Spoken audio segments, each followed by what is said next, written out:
Buenas noches, bienvenidos a la edición estelar de Costa Rica Noticias de este miércoles 18 de noviembre. Estamos en vivo a las 7 en punto de la noche. Gracias por acompañarnos en las noticias de Canal 13. Soy Ernesto Rivera. Entre los hallazgos que reveló el último informe del proyecto Estado de la Nación, se indica que 100 de las 159 leyes aprobadas entre mayo del 2019 y mayo de este año son improductivas. Los investigadores del Estado de la Nación estudiaron además los movimientos del tránsito a través de la plataforma Waze y las compararon con las cifras de salud para concluir que entre menor movilidad de los ciudadanos hay una menor cantidad de casos de COVID-19. En las últimas 2 semanas, el número de hospitalizados por casos de COVID-19 en la Caja Costarricense del Seguro Social aumentó un 14%. En otros temas, si usted es una de las miles de personas a quien le redujeron la jornada laboral por la pandemia, tome en cuenta que su patrono no puede disminuir los días de vacaciones a los que usted tiene derecho. La agenda de hoy es intensa, así que vayamos a ver nuestros titulares. Adelante.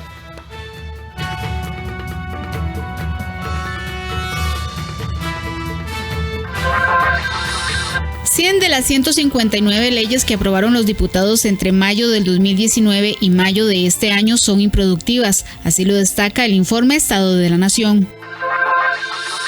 Entre menor movilidad, menor cantidad de casos de COVID-19, así lo determinó también el informe que presentó el Estado de la Nación.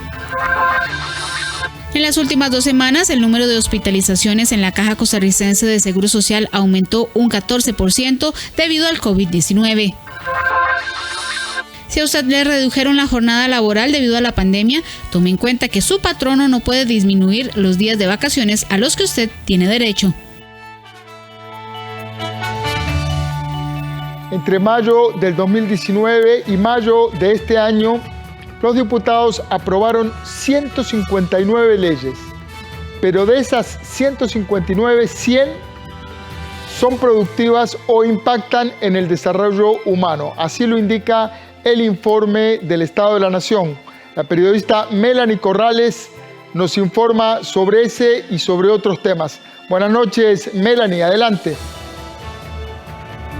Buenas noches, don Ernesto. Así es, el informe del Estado de la Nación indica que pese al año atípico que hemos tenido en nuestro país y en el mundo por la pandemia generada por la COVID-19, la Asamblea Legislativa de nuestro país tuvo una buena productividad. Veamos la siguiente información.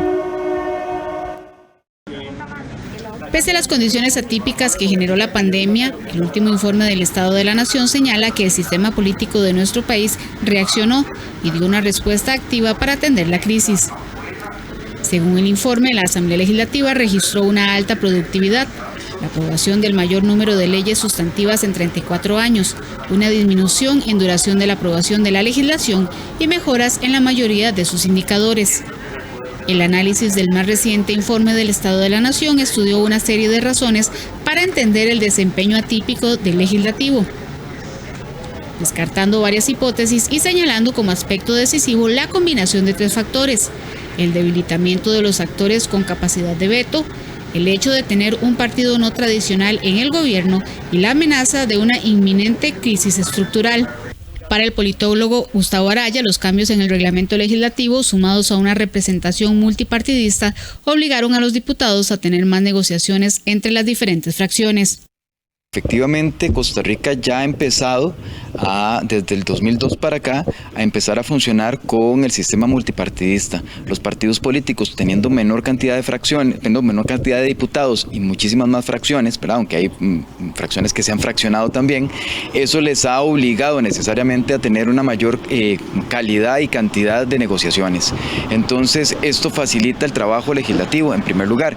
El segundo lugar se debe también a que no solamente nuevamente estamos bajo la lógica, digamos, de las líneas de partido anteriores, en donde cada fracción se, digamos, tomaba una posición unísona, ¿no? Y todos los diputados y diputadas tenían que seguir esa fracción o esa línea de fracción. Para los diputados es necesario continuar en esta línea, aunque hay quienes temen que la campaña electoral anticipada pueda afectar el avance de la agenda legislativa. Hay gente de movimientos sociales que están protestando en la calle por la ausencia de políticas que mejoren su situación y su condición, políticas que vayan relacionadas con la reactivación económica, con la parte de generación de empleo, con la parte de atención de créditos. Hay muchos temas que deben ser prioridad para este Parlamento en este momento y yo espero que la contienda electoral no sea un motivo para atrasar estos temas nacionales que hasta ahora siguen sin resolverse. Y en eso la Asamblea Legislativa tiene que recuperar el ambiente de armonía y de construcción de acuerdos que ha imperado a lo largo de estos años. Es central que todas las fracciones legislativas entendamos que el momento que vivimos demanda de nosotros todavía más armonía, más construcción de consensos, más construcción de acuerdos para poder responderle a la ciudadanía.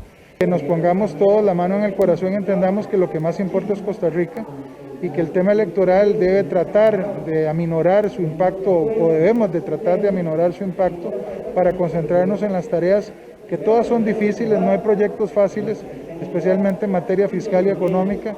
Habrá mucha discusión y probablemente muchos grupos disgustados con las discusiones que se den, pero no podemos dar al traste con algo que el país requiere.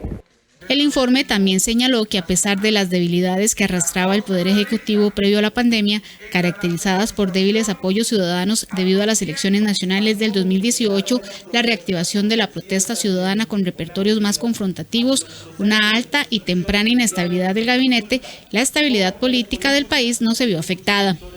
Además, estas situaciones no incidieron negativamente en el acuerdo funcional entre el Poder Ejecutivo y varias fracciones legislativas en el Parlamento. Cambiando de tema, en los últimos días se ha hablado mucho acá en la Asamblea Legislativa sobre recortes al presupuesto nacional para el 2021. Y bueno, ¿qué pasa con los recortes dentro de la Asamblea Legislativa? Precisamente la diputada Paola Vega presentó el pasado mes de marzo un proyecto de ley que todavía está en comisión que pretende reducir o más bien eliminar el subsidio equivalente a 500 litros de gasolina mensuales que reciben las y los diputados.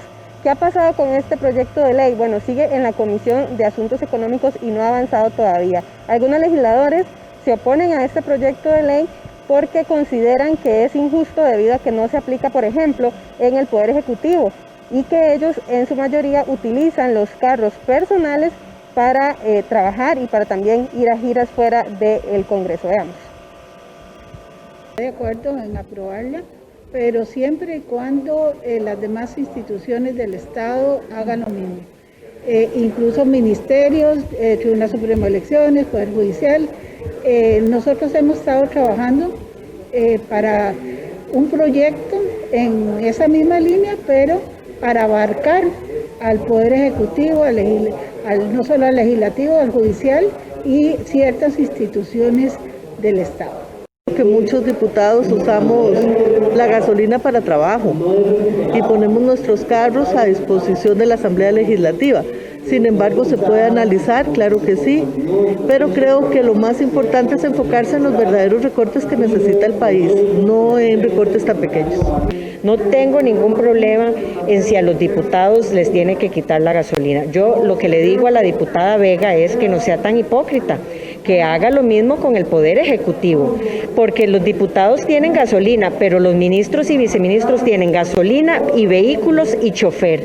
Entonces, a mí me parece que ella hace una pose, porque si realmente está hablando en serio, ese proyecto de ella debería de estar quitando ese vehículo discrecional que tienen los ministros y viceministros, esa gasolina discrecional y ese chofer. Es que estamos hablando de que se le dedica una plaza completa a ministros o viceministros, inclusive uno para cada caso, para que le maneje discrecionalmente el chofer. Eso. Los ministros tienen, en primer lugar, ningún ministro gana lo que ganamos los diputados.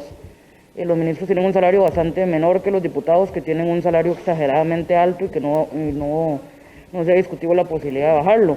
En segundo, el uso del chofer no es discrecional, o sea, el chofer los acompaña en las actividades del día que son referentes a su cargo. Los 500 litros de gasolina mensuales de los diputados en este caso son para uso discrecional, tanto así que terminan incluso en las familias o terminan siendo cambiados por llantas, cambio de aceite y otros temas en las gasolineras. Yo creo que salir con ese tema para evadir esto es un despropósito y es una desfachatez cuando una persona que gana 4 millones de colones al mes tiene toda la capacidad económica de pagar su propia gasolina. Bien, con respecto al tema del presupuesto nacional para el 2020, el presupuesto ordinario para el 2021 más bien, comentarles que la fracción oficialista ya presentó una moción para el recorte de los 150.000 millones de colones, tal y como lo había anunciado el Ministerio de Hacienda, mientras que la oposición se está poniendo de acuerdo para presentar una mega moción y pues solicitar algunos recortes. Veamos. Presentada nosotros nuestra única moción de 150.000 millones de colones de rebajo y una adicional de 6.000 millones más de rebajo, que es correspondiente a plazas que se cierran en el año 2021. Estamos esperando la respuesta de la oposición a las propuestas de mociones que se le hicieron desde el Ministerio de Hacienda. Entiendo que están trabajando en una que es parte de esas, con algunas otras modificaciones que vamos a esperar recibirlas en el transcurso de estos 2 días para ver si logramos construir un consenso alrededor de eso. ¿Cuál es la actitud que tiene un gobierno para enfrentar el gasto?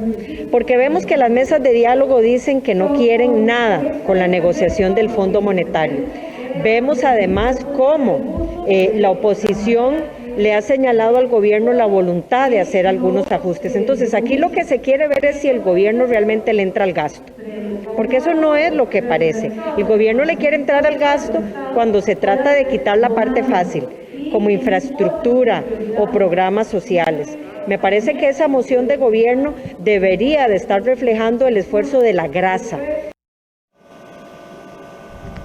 Los diputados tienen tiempo hasta el próximo lunes para presentar los cambios que sugieren al presupuesto nacional del próximo año vía mociones, y este es el plazo que se dio de 5 días para presentar las mociones y hacerle los cambios y sugerencias al plan de gastos que envió el gobierno para el próximo año. En reporte de Melanie Corrales, la información desde el Congreso. En esto vuelvo con usted al estudio. Buenas noches.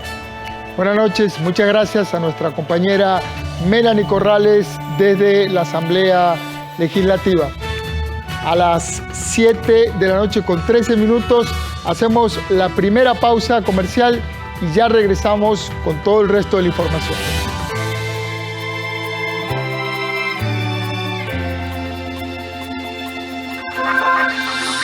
Entre menor movilidad, menor cantidad de casos de COVID-19. Así lo determinó también el informe que presentó el Estado de la Nación.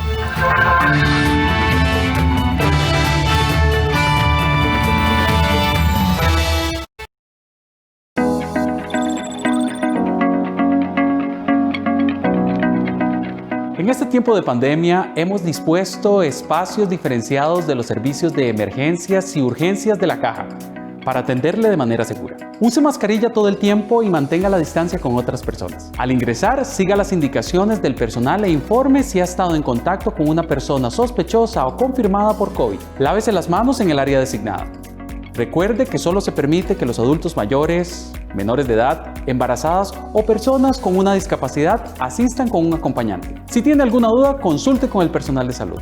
Use correctamente los servicios de emergencias y urgencias para estar seguros todos.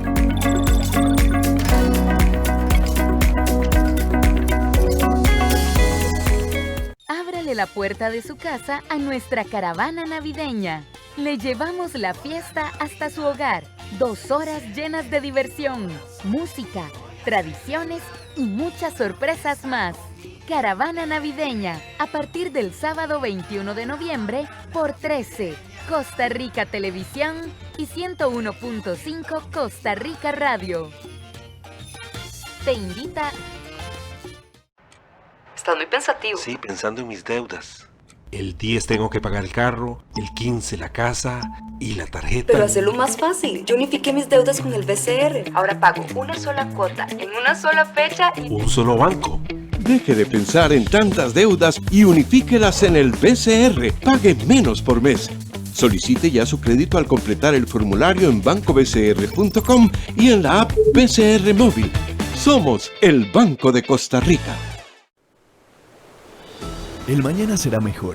Tenemos esperanza de alimentar nuestros sueños, de hacer crecer nuestros anhelos, de vestirnos y salir a un futuro mejor.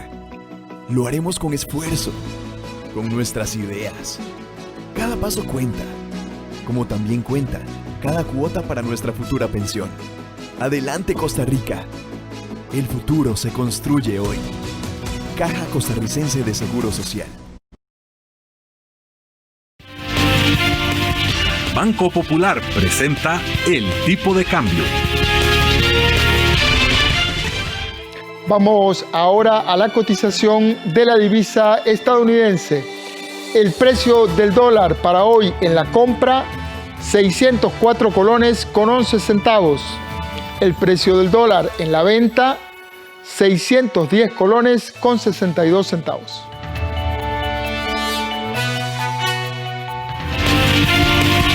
Banco Popular presentó el tipo de cambio. La temporada de ciclones tropicales de este año es la más intensa desde el 2005, según los registros. En este año se presentaron 29 ciclones y en el presente, aún faltando 15 días para finalizar el año, se contabilizan 31. En la comunidad científica tienen distintos criterios, desde los que creen que sí se trata de cambio climático hasta quienes no lo consideran de esta manera. El periodista Andrés Ortiz nos amplía esta información. Adelante. Gracias, buenas noches. Así es, los expertos le dan seguimiento a esta temporada de ciclones tropicales en el Atlántico tan intensa que se ha presentado durante este año. 31 ciclones tropicales se han presentado en el Océano Atlántico. Esto es un récord de los últimos años donde no se presentaban tantos y de ellos muchos han sido muy intensos debido a que llegan a categoría 4 o 5 de huracanes. Veamos. La temporada de ciclones tropicales en el Océano Atlántico de este año, que inició en junio y se extiende hasta el 30 de noviembre, es la más fuerte e intensa desde el año 2005. En 2005 se formaron 29 ciclones tropicales, mientras que este año se han formado 31, de los cuales 30 se han convertido en tormenta o en huracanes. Sí, las temporadas de huracanes tienen varias métricas, podemos decirlo de esa forma, en que se mide la intensidad. Puede ser por la cantidad de huracanes o por la fuerza de todos los ciclones que se formaron en la temporada. En este caso, con esas dos métricas, ya se ha roto, ¿verdad?, el récord anterior del año 2005, que tenía sino ya había llegado a los 29 ciclones. Esta temporada ya tiene los 30 ciclones tropicales. Eso significa que por el número, efectivamente ya hemos superado el récord anterior. La temporada tan intensa es un reflejo del cambio climático. Esta pregunta tiene respuestas encontradas en la comunidad científica. Algunos creen que sí lo es, otros consideran que faltan estudios para definirlo. Hay gente que no le gusta hablar de cambio climático todavía, ¿verdad? Porque hay gente que se opone de que existe un cambio climático. Lo que sí es cierto es que este año hemos tenido la Niña y el número de huracanes siempre asociados con un fenómeno de la Niña son más frecuentes en el Caribe, en el Océano Atlántico en general. Entonces este año hay un fenómeno de la Niña, la cual explica el por qué, digamos, hay un océano mucho más caliente y entonces se forman más huracanes. Sin embargo, hay sospechas de que cosas están ocurriendo últimamente, ¿verdad?, que lo llevan a uno a creer que hay cosas que realmente están cambiando. Veamos el siguiente cuadro del Instituto Meteorológico Nacional. 17 tormentas tropicales y 13 huracanes, de los cuales 6 fueron de categorías de 3 a 5, la más fuerte. El huracán Laura, Teddy, Delta y Eta se formaron hasta alcanzar la categoría 4, mientras que Iota alcanzó la máxima categoría 5, con vientos sostenidos de 260 kilómetros por hora. Dentro de esos 97 años aproximadamente, son en los últimos 25 años, estamos hablando desde mediados de los 90 para acá, donde la cantidad de huracanes intensos, porque eso es importante mencionarlo, los más intensos, son los que sí han venido mostrando una tendencia al alza que no se refleja en huracanes o en tormentas de menor categoría. Entonces yo creo que hay un consenso en la comunidad científica en que sí, efectivamente, con respecto a huracanes intensos, categoría 4 o 5, sí hay una tendencia bien definida de que estos huracanes han venido en aumento y continuará así en los próximas décadas. Las condiciones atmosféricas en Costa Rica mejoraron este miércoles debido al debilitamiento del ciclón tropical Iota. Sin embargo, continuarán las condiciones típicas de la época lluviosa. El Instituto Meteorológico Nacional nos confirma que estas condiciones se van a mantener al menos durante el día de hoy, el día de mañana, pero a partir del viernes se espera un repunte de las lluvias ya propias más del periodo lluvioso en que nos encontramos. Esta situación nos lleva a mantener todavía muy atentos a toda la población y a los comités municipales de emergencia, sobre todo en aquellas zonas de más alto riesgo. El próximo 30 de noviembre finaliza la temporada de ciclones en el Océano Atlántico. Bien, así es. Hay criterios encontrados de los expertos que algunos dicen que se trata de elementos que podrían reflejar el cambio climático que vive el mundo. Otros dicen que todavía faltan estudios para poder determinar que eso esté ocurriendo. Sin embargo, sí se nota que los años varían mucho en las condiciones climáticas, en las temporadas de huracanes o de ciclones, y eso es precisamente lo que los expertos están estudiando en este momento. Esta es la información que tenemos. Regreso con ustedes al estudio. Buenas noches. Buenas noches, Andrés Ortiz. Hay que seguirle prestando atención al clima. En otros temas, el informe del Estado de la Nación evidenció que a menos movilidad hay menos casos de COVID-19 en el país y se argumenta que las medidas sanitarias han generado un impacto positivo para combatir el virus.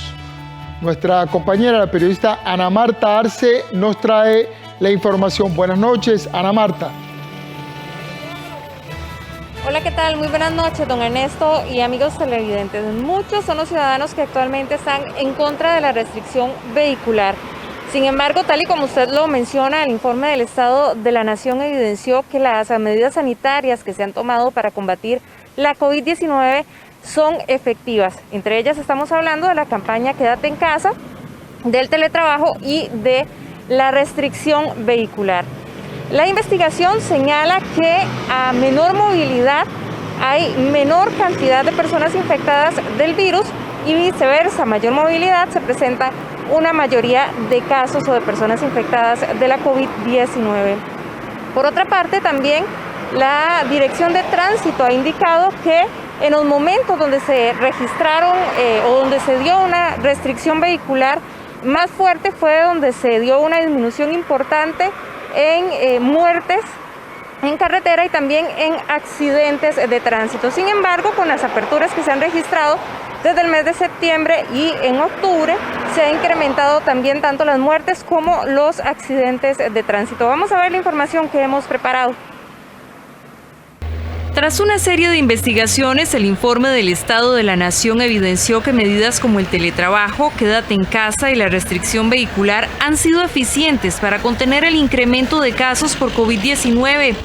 Según los datos que suministran, de marzo a abril, específicamente Semana Santa, la reducción de la movilidad fue de un 94%. Durante este tiempo se dio un mayor control de casos del virus, mientras que para mayo y junio, que hubo mayor libertad de tránsito, el número de personas infectadas aumentó. Lo mismo ocurrió en septiembre y octubre, donde se dio una mayor apertura comercial y más movilidad, lo que reflejó una mayor cantidad de casos.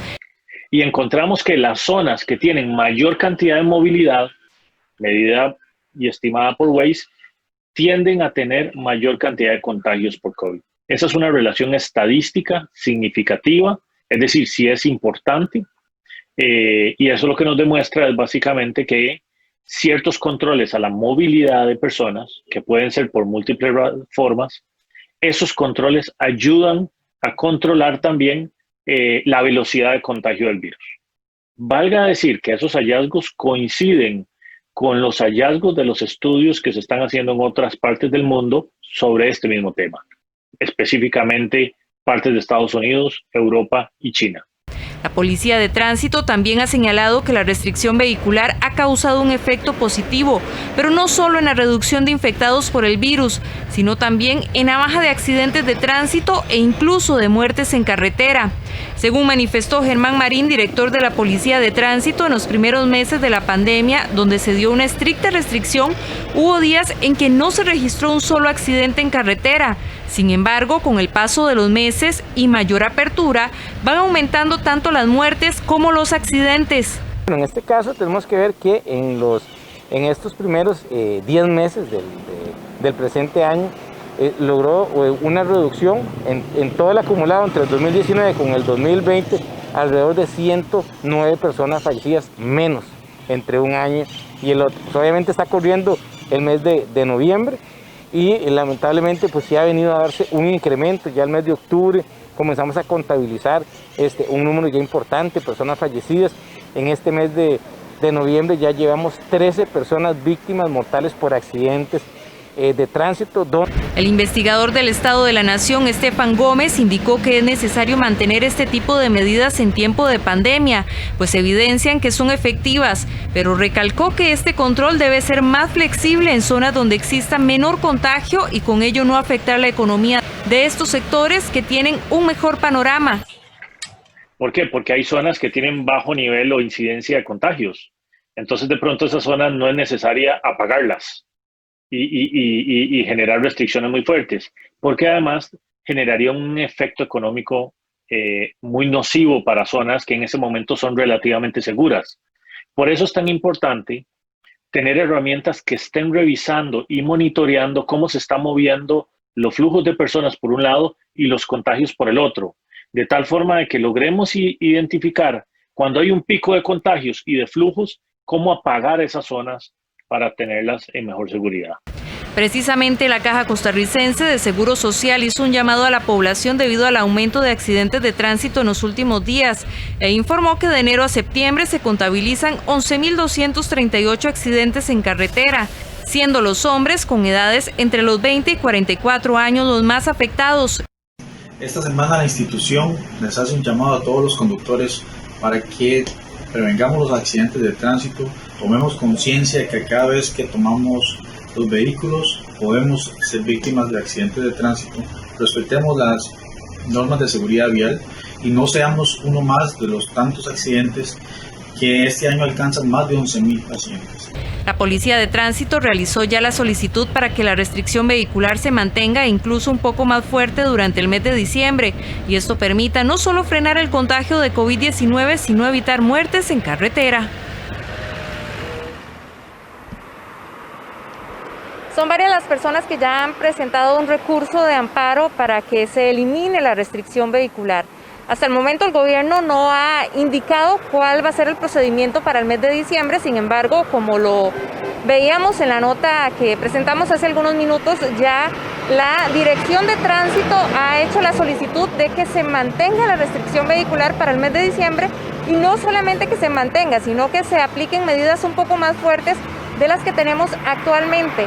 Esto debido a que el mes de diciembre, pues por lo general hay muchas celebraciones y esto podría incrementar los casos de COVID-19 acá en el país. Don Ernesto y amigos televidentes, es la información que tengo de momento. Vuelvo con usted al estudio principal donde tiene más noticias. Buenas noches.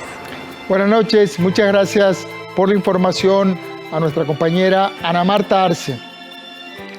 El MOP recibirá $90 millones para financiar la ejecución de los trabajos pendientes en Circunvalación Norte, lo que garantizaría finalmente el cierre del anillo vial. Los recursos provienen de la ampliación del empréstito que mantiene el gobierno con la República y el Banco Centroamericano de Integración Económica. El Ministerio de Obras Públicas y Transportes recibirá $90,5 millones adicionales para financiar el último tramo pendiente del anillo de circunvalación, que había quedado fuera del contrato original. Los recursos provienen de la ampliación del Programa de Obras Estratégicas de Infraestructura Vial firmado por el Banco Centroamericano de Integración Económica y el Gobierno de Costa Rica. $70,5 millones de los 90 serán destinados a la construcción de Circunvalación Norte, específicamente la quinta etapa que comprende entre Calle Blancos y la Ruta 32. Los restantes $20 millones se utilizarán para el reforzamiento del puente sobre el río Virilla, o más conocido como Puente Saprissa. Esta ampliación por un monto de $90 millones le permitirá a Costa Rica asegurar los recursos financieros para poder completar la Circunvalación Norte, ya que una buena parte de los recursos incluidos dentro de este financiamiento serán utilizados para la ejecución y el desarrollo de la unidad funcional número 5. También están incluidos dentro del financiamiento recursos para la modernización y el reforzamiento del puente sobre el río Virilla en la Ruta 32. Circunvalación Norte en Costa Rica está compuesta por 5 unidades funcionales, que conforman 5,4 kilómetros de vía sobre localidades altamente transitadas. Y que incluye obras muy importantes como lo son los pasos a desnivel en las rotondas de la Bandera, Garantías Sociales y de la Gallito, las intervenciones en los puentes sobre el río Virilla, en la Ruta 1, en la Ruta 32, en la Ruta 147 y todo el desarrollo y el financiamiento de las unidades funcionales de la 1 a la 4 y ahora con la inclusión de la adenda en la unidad funcional 5 de Circunvalación Norte. Las obras de circunvalación beneficiarán a más de 211,000 usuarios y se espera den inicio en los próximos meses. Sin embargo, el plazo de ejecución de este nuevo préstamo es de hasta 60 meses. Vamos ahora a hacer una pausa comercial y enseguida regresamos. Quédese en la señal de Canal 13.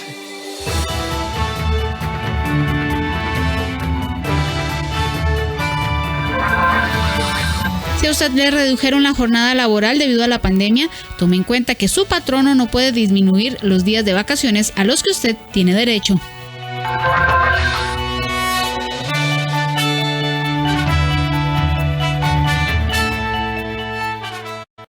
Reunirnos virtualmente todos los días es así de fácil en el programa Ciudadano de Oro de la Caja Costarricense de Seguro Social. Le invitamos al espacio Cápsulas de Oro, de lunes a viernes a las 10 de la mañana y a las 2 de la tarde en nuestro perfil de Facebook Ciudadano de Oro.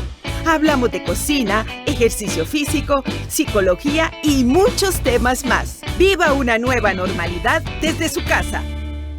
Una tradición que no podemos olvidar. Remembranzas de Boyeros. Una tertulia con la conducción de la periodista Ángela Ulibarri, que nos llevará por los caminos de la historia y la tradición. Este domingo 29 de noviembre a las 11 de la mañana por 13, Costa Rica Televisión. Llegó el mes negro al Depósito Libre Comercial de Golfito, con precios como nunca antes los habías visto. Aprovecha descuentos especiales y promociones en productos libres de impuestos. Te esperamos en nuestro horario para compras. Y cumplimos con todos los protocolos del Ministerio de Salud. Depósito Libre Comercial de Golfito, los precios más bajos del país. Permítanos darle buenas noticias. Actualice sus datos y reciba el estado de cuenta de su FCL y ROP. Hágalo por medio de estos canales. Es muy fácil, seguro y le tomará muy poco tiempo. Popular Pensiones.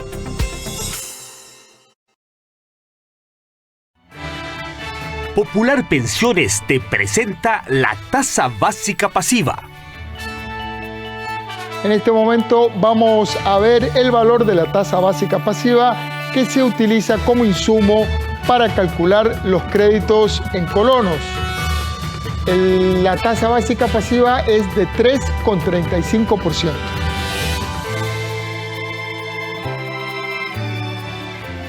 Popular Pensiones te presentó la tasa básica pasiva.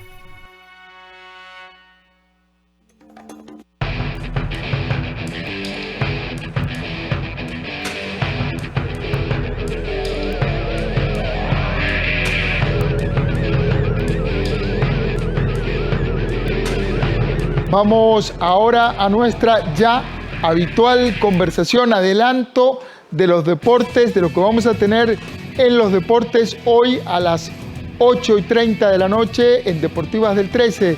Me acompaña Gerardo Coto. Buenas noches, Gerardo. Todo en orden, ¿no? Ernesto, ¿cómo va todo? ¿Todo bien? Aquí vamos, todo súper bien. Excelente. ¿Contento con el triunfo de Argentina? Me imagino que supongo que sí.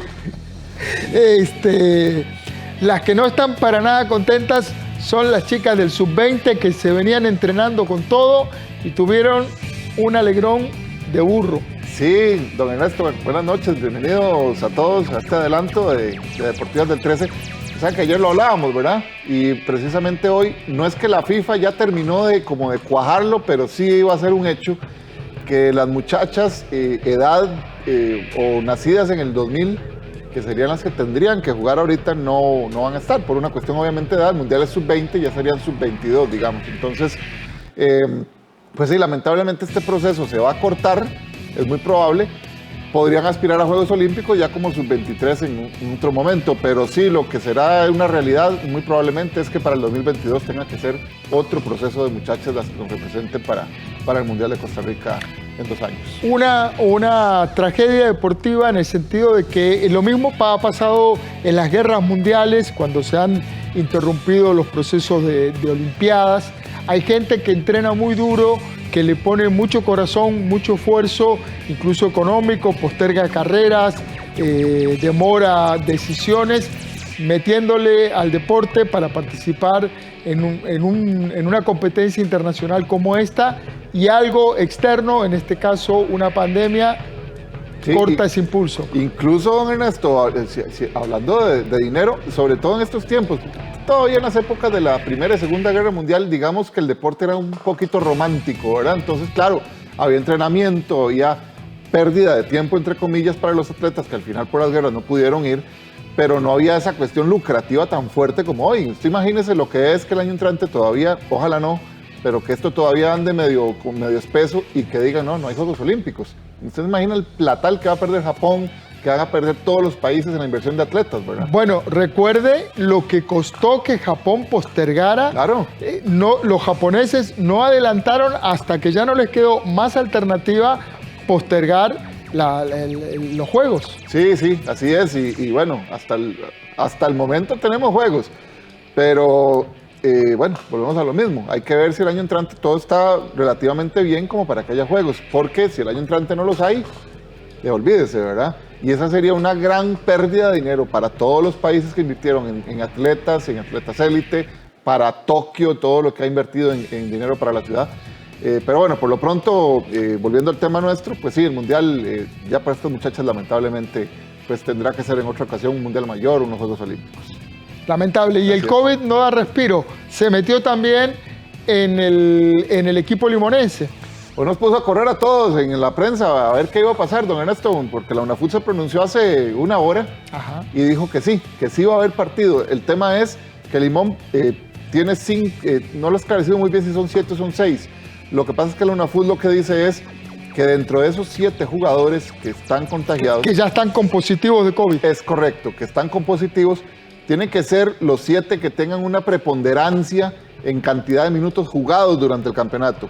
Entonces, por darle un ejemplo, que no vaya a pasar así, ¿verdad? Pero si don Ernesto Rivera se contagia y solo ha jugado 1 minuto, no tiene peso. Es correcto. Entonces eso es lo que la UNAFUT dice y por eso toma la determinación de que el partido se debe jugar.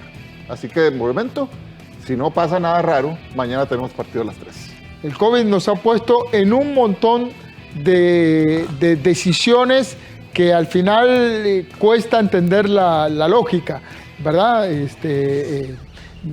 Podría argumentarse mucho este razonamiento de la federación.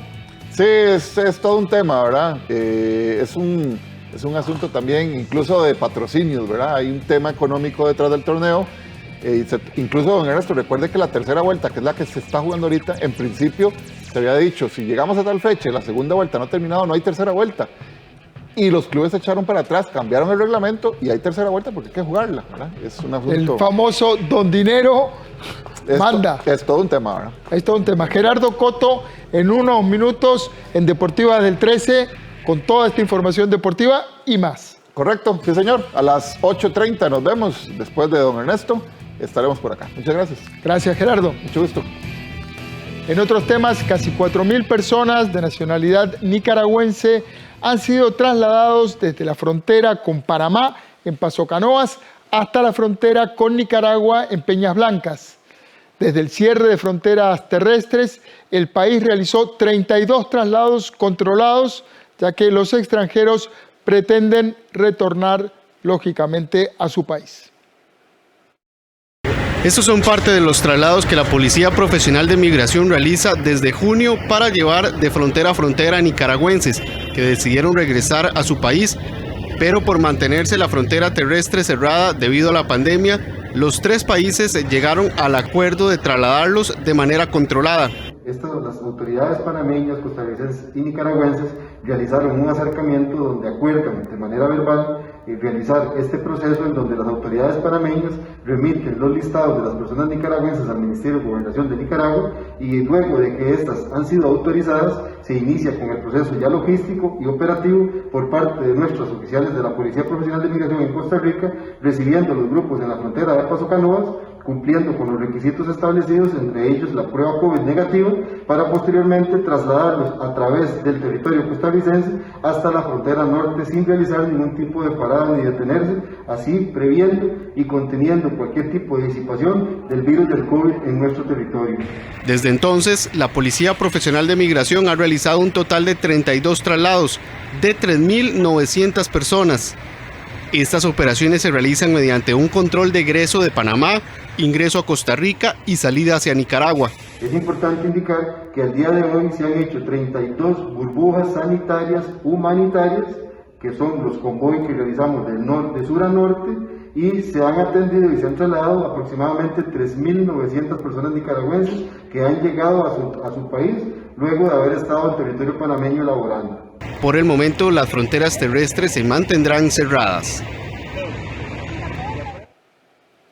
Los caficultores de Tarrazú ya tienen listos los albergues para ubicar a los cogedores de café extranjeros y también prepararon el centro de contención COVID-19.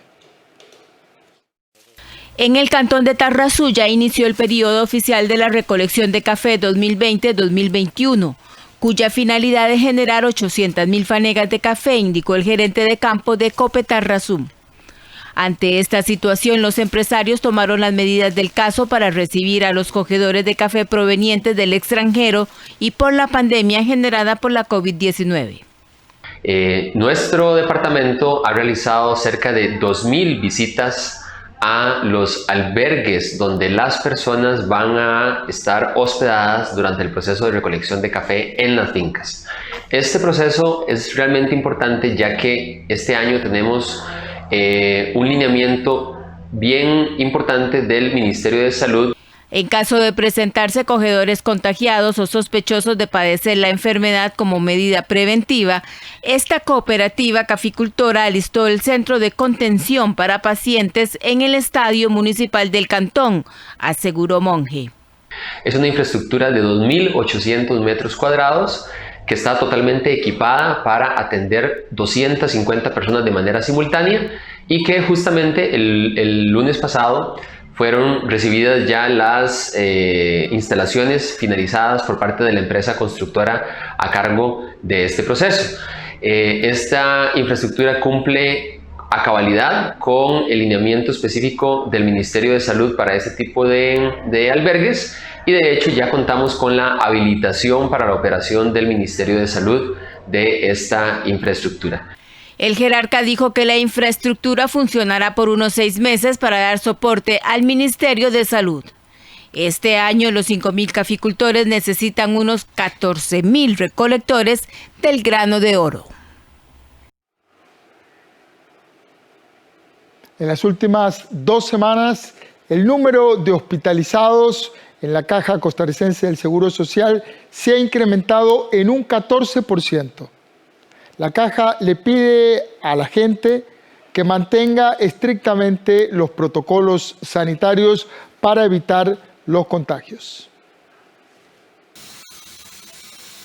El pasado 4 de noviembre, el número de hospitalizados por COVID-19 en los hospitales de la Caja Costarricense del Seguro Social era de 451 y en cuidados intensivos 179. Sin embargo, para este 17 de noviembre, 2 semanas después, hay 514 personas hospitalizadas y 221 en la UCI. Este incremento es de un 14% en cuidados medios y de un 23.5% en cuidados críticos. Esta situación preocupa a las autoridades de la entidad. En las últimas 2 semanas hemos tenido un incremento muy importante en la utilización de camas de las unidades de cuidados intensivos, y estos son los pacientes críticos, al punto de que el día de ayer martes ya había una ocupación del 70% de las camas UCI destinadas a COVID-19, lo que es de suma preocupación.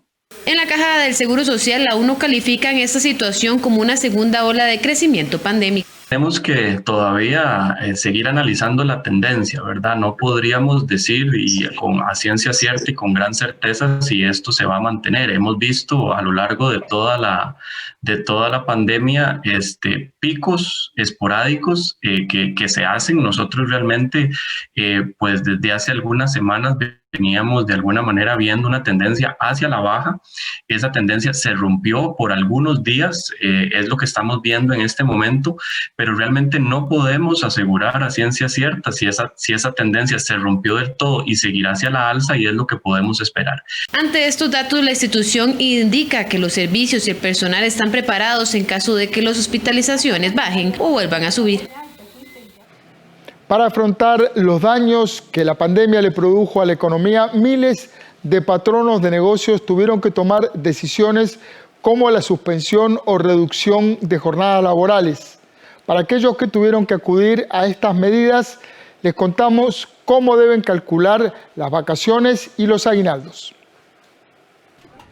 Durante el mes de diciembre, los patronos deberán de pagar a sus empleados el aguinaldo. Este año, debido a la situación causada por la pandemia, algunas empresas o negocios tuvieron que recurrir a la reducción de jornadas laborales y suspensión de contratos. ¿Cómo se debe calcular el pago del aguinaldo o las vacaciones? Lupita Quintero, especialista de Derecho Laboral de Nazar Abogados, lo detalla. En primer lugar, es importante aclarar que la ley de reducción de jornadas no disminuyó la cantidad de días de vacaciones a disfrutar por los empleados. Es decir, van a tener derecho a las 2 semanas anuales que estipula el Código de Trabajo. La única diferencia va a ser el cálculo del salario, por cuanto ya no van a percibir el salario al 100%, sino al 50%. El aguinaldo se calcula de la siguiente manera: se suman todos los salarios percibidos desde el 1 de diciembre del 2019 al 30 de noviembre del 2020. Una vez que se suman, se dividen entre 12 y así va a dar el cálculo del aguinaldo. También igual, por reducción de jornada, al recibir menos salario durante algunos meses, pues va a impactar el monto a pagar de aguinaldo. Los patronos del sector privado tienen como fecha límite el pago hasta el 20 de diciembre. Pero ¿qué pasa si ellos no tienen el dinero para cancelar a esta fecha? ¿Qué pasa si el patrono no tiene en este momento el flujo efectivo necesario para pagar el aguinaldo? En dichos casos tendría que llegar a arreglos con los trabajadores para hacer el pago, porque la ley no permite un pago en tractos. Si definitivamente el patrono no va a poder pagar el aguinaldo, pues yo invito a los trabajadores en primera parte a tratar de conversar con el patrono para ver la posibilidad de pagar en tractos, y si no es posible, pues los trabajadores tendrían que acercarse al Ministerio de Trabajo o a los juzgados de trabajo ya a interponer denuncias o demandas en contra del patrono. El aguinaldo es un derecho laboral y está conformado por 1/12 de todos los salarios ordinarios y extraordinarios, devengados por la persona trabajadora durante los 12 meses que van desde el 1 de diciembre del año anterior al 30 de noviembre del año que se trate, por lo que se obtiene de la suma de dichos salarios y se divide entre 12. La Cámara Nacional de Turismo solicitó a los diputados priorizar el avance del proyecto para ampliar el plazo de la reducción de jornadas laborales en las empresas debido a la pandemia. El presidente de Canatur, Rubén Acón, dijo que este proyecto es importante para el sector de turismo debido a que los ingresos siguen siendo muy bajos. La crisis económica que ha provocado la pandemia afectó severamente a los distintos sectores. El turismo destaca como uno de los más impactados. Es por ello que la Cámara Nacional de Turismo solicitó a los diputados dar prioridad al proyecto de ley que amplía el plazo que autoriza a las empresas a reducir las jornadas de trabajo ante la declaratoria de emergencia nacional. El plazo actual de la aplicación de la reducción de jornadas vence en diciembre próximo para aquellas empresas que empezaron su aplicación a partir de la entrada en vigencia de la ley. Esta permite aplicar la reducción de la jornada hasta por un plazo de 3 meses, los cuales podrían prorrogarse hasta por otros 2 periodos iguales, hasta complementar un máximo de 9 meses. El presidente de Canatur, Rubén Acón, indicó que este proyecto es necesario debido a que la recuperación del turismo no ha sido suficiente debido a que los ingresos siguen siendo muy bajos. El nuevo proyecto de ley fue impulsado por la legisladora María Inés Solís, del Partido Unidad Social Cristiana. Ante un posible aumento en el desempleo debido a que las empresas que tienen autorizadas reducción de jornadas laborales que se han visto afectadas por el COVID-19 se vencen esas autorizaciones este diciembre y preocupados porque esas personas puedan quedar desempleadas, hemos presentado un proyecto que ha sido dispensado de todo trámite para que autoricemos al Ministerio de Trabajo para a su vez autorizar a los patronos, únicamente los que siguen siendo afectados por el COVID-19, para mantener por 6 meses más reducidas las jornadas laborales de sus trabajadores. Nos preocuparía muchísimo que el próximo año estuviéramos iniciando con la mala noticia de una cantidad enorme de despidos que además posiblemente no van a recibir los pagos de sus extremos laborales, puesto que muchas empresas todavía tienen las afectaciones del COVID-19. El sector espera que el proyecto quede aprobado en las próximas 2 semanas, antes de que finalice el periodo de sesiones ordinarias de la Asamblea Legislativa. Enviar productos costarricenses como chocolates o dispositivos médicos a Brasil y Canadá podría resultar más caro. Ambos países pretenden aumentar el arancel que estos y otros productos pagan para poder ingresar ante la salvaguardia al azúcar establecida por Costa Rica.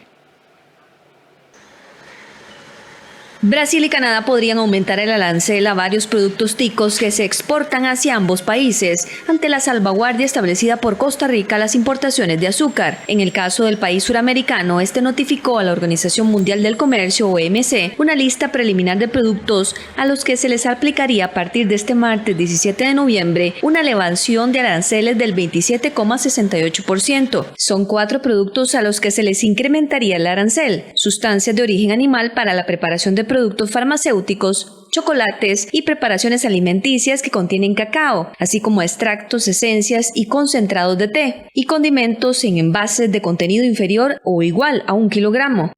Consumidores de Costa Rica lamenta que se sigan dando en nuestro país este tipo de decisiones que lo único que hacen es beneficiar un sector específico de la economía nacional.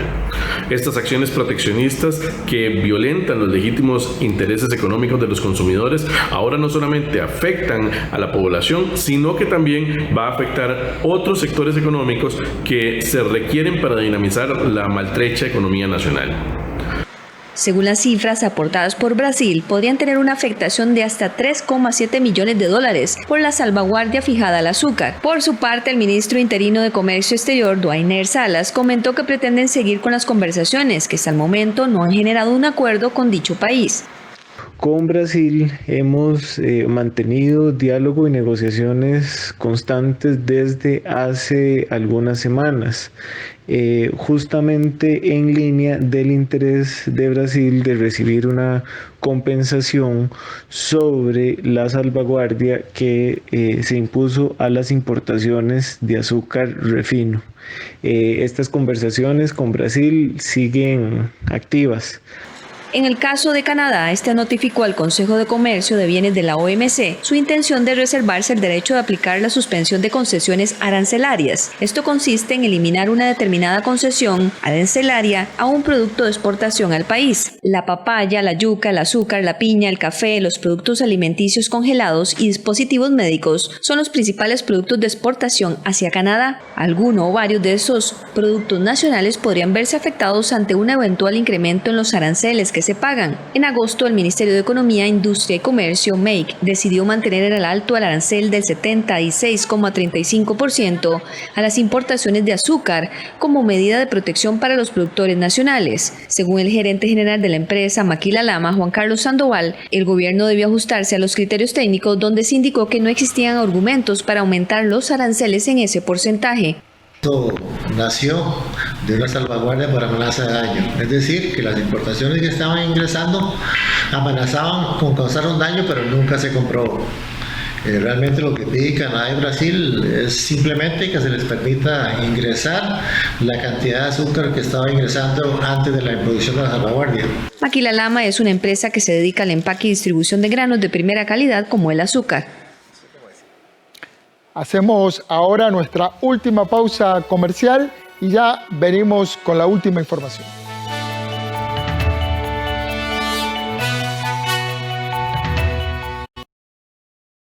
Yo sé que creemos que nunca nos va a pasar nada, pero yo aprendí que es mejor sacar el tiempo para usar todas las medidas de protección posibles.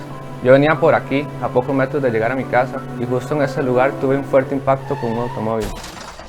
Si yo hubiera hecho conciencia de las consecuencias de un accidente, me habría protegido como lo hago ahora. Aunque no ha sido fácil, continúo con mi vida y cuento con el apoyo de mi familia, que me ha ayudado a aceptar mi condición. Tomar el tiempo para protegerse nos puede salvar la vida. Yo no sabía que podía hacer eso, pero se me ocurrió el poeta, el niño y el río. Ese es el cuento que la UNICEF publica en 164 idiomas. El reencuentro del gran autor José León Sánchez con sus obras literarias, pasadas y futuras. Y le dije, maestro, yo quiero escribir un libro sobre México. Yo quiero contar los que perdieron la guerra, o sea, la gloria de los vencidos. Campahue, cuando el mar se convirtió en laguna. Y con la tinta de René Picado y con el papel de Carlos Andrés Pérez de la República, yo edité 100 libros de la isla de los hombres solos. Una entrevista del escritor y sus inspiraciones. Domingo 22 de noviembre a las 7:30 de la noche, aquí en 13, Costa Rica Televisión.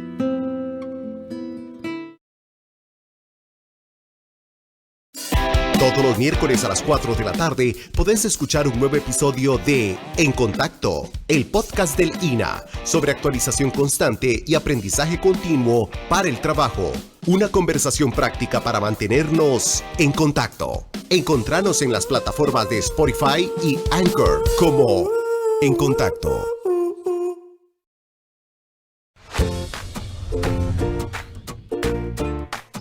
El Instituto Nacional de Vivienda y Urbanismo busca mejorar la calidad de vida de todos los costarricenses y crear soluciones en 3 grandes áreas: urbanismo, programas habitacionales y gestión de programas de financiamiento. Renovemos Costa Rica con desarrollo urbano, vivienda y financiamiento al alcance, en armonía con la naturaleza.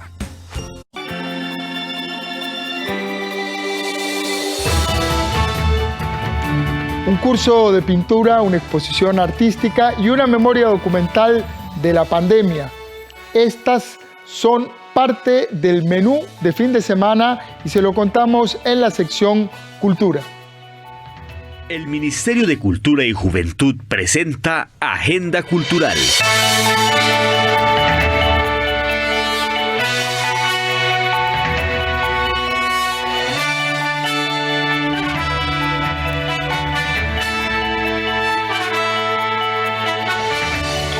Les recordamos este fin de semana la clase virtual del curso Todos Podemos Pintar, a cargo de la artista Ana Braniman.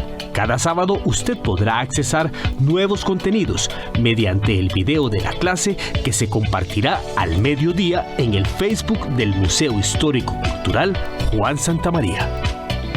El Museo de Arte Costarricense les invita a conocer la obra de la artista Carmen Borracé a través de su exposición Metáfora, Símbolo y Alegoría.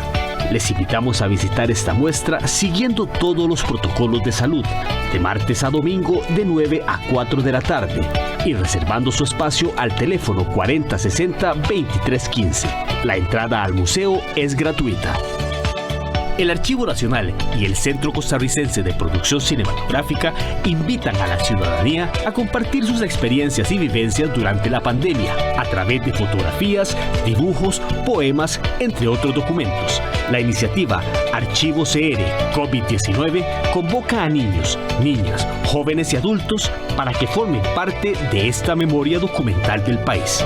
Conozca más detalles de esta convocatoria en el Facebook Archivo Nacional Costa Rica. El Ministerio de Cultura y Juventud presentó Agenda Cultural.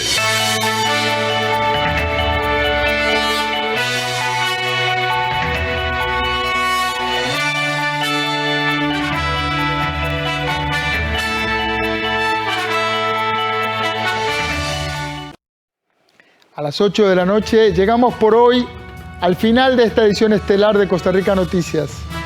Gracias por informarse con la señal de Canal 13. Intentamos darle noticias y contexto.